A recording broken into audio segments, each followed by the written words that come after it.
అసెంబ్లీలో అంబేద్కర్ విగ్రహం పెట్టాలని ఆనాడు ఉమ్మడి ఆంధ్రప్రదేశ్లోనే 72 గంటలు నేను దీక్ష చేయడం జరిగింది. ఆ తర్వాత తెలంగాణ రాకముందే ఉమ్మడి ఆంధ్రప్రదేశ్లో అసెంబ్లీలో అంబేద్కర్ విగ్రహాన్ని సాధించుకున్నాం. అందుకనే అదే కోవలో ఇవాళ పూలే ఉండాలని అడుగుతున్నాం. మరి ప్రభుత్వం దిగి వచ్చి పూలే విగ్రహం అసెంబ్లీలో ఇప్పుడు కాదు కానీ ట్యాంక్ బండ్ మీద పెడతామని ఇవాళ పూలే జయంతి సందర్భంగా ప్రకటించడం జరిగింది. ఇప్పుడు ఇక్కడ మనం కార్వాన్లో మీటింగ్ పెడుతున్నాం, మాట్లాడుతున్నాం.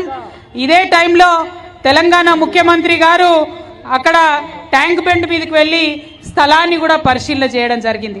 మేము తప్పకుండా దాన్ని స్వాగతిస్తున్నాం.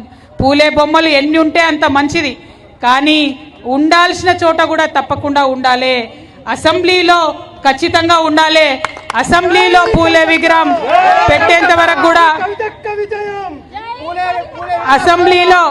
అసెంబ్లీలో పూలే విగ్రహం పెట్టేంత వరకు కూడా మన పోరాటం కొనసాగించాల్సిన అవసరం ఉన్నది.